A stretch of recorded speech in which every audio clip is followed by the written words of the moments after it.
दर्शकों, सवाल ये है कि वो महापुरुष जिसका जिक्र कबीर सागर और भविष्य मालिका पुराण कर रही है, वो महापुरुष कहां आएगा और कैसे आएगा।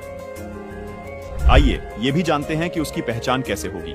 देखिए, कबीर सागर में कबीर वाणी के बोध सागर के पृष्ठ 137 पर लिखा है कि 12वें पंथ प्रकट हुए वाणी, शब्द हमारे की निर्णय थानी। अस्थिर घर का मर्म न पावे, ये 12 पंथ हम ही को ध्यावे। 12वें पंथ हम ही चलावे, सब पंथ मेट कर एक ही पंथ चलावे।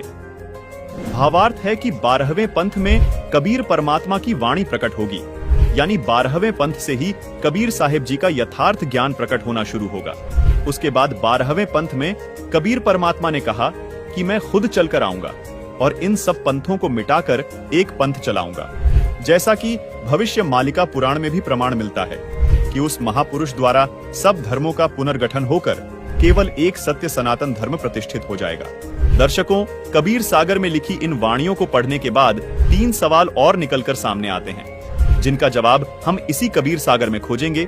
सवाल नंबर 1, ये जो वाणियां बोली गई हैं, ये कब सत्य सिद्ध होंगी। सवाल नंबर 2, वो 12वां पंथ कौन सा है जिसमें चलकर खुद कबीर साहिब जी महापुरुष के रूप में आएंगे। सवाल नंबर 3, वो महापुरुष कौन है। पहला सवाल था, ये वाणियां कब सत्य सिद्ध होंगी। इसका जवाब कबीर सागर में कबीर वाणी के बोध सागर के पृष्ठ 137 पर लिखा है। देखिए, 5505 तब ये शब्द होगा सांचा। मतलब कलयुग के 5505 वर्ष बीत जाने के बाद ये वचन सत्य सिद्ध होंगे। आइए अब देखते हैं कलयुग के 5505 वर्ष कब पूरे होते हैं। कलयुग 4,32,000 वर्ष का होता है। तो अब हमें देखना यह है कि आज कलयुग कितना बीत चुका है और कलयुग के 5505 वर्ष कब पूरे होते हैं, क्योंकि कबीर साहिब जी ने भी कलयुग 5505 वर्ष बीतने को विशेष बताया है। दर्शकों, कबीर सागर में बोध सागर के स्वसंवेद बोध पृष्ठ 121 पर लिखा है, चौथा युग जब कलयुग आई, तब हम अपनो अंश पठाई। काल फंद छूटे नर लोई, सकल सृष्टि प्रवाणिक हुई। घर घर देखो बोध विचारा, सतनाम सब ठोर उचारा। 5505 तब ये वचन होगा सांचा। कलयुग बीत जाए जब एता, सब जीव परम पुरुष पद चेता।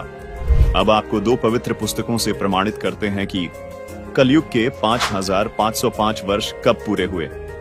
दर्शकों, आपको यहाँ हम याद दिलाना चाहेंगे कि इन दोनों पुस्तकों को आदरणीय शंकराचार्य जी व पूरा हिंदू समाज प्रमाणित मानता है।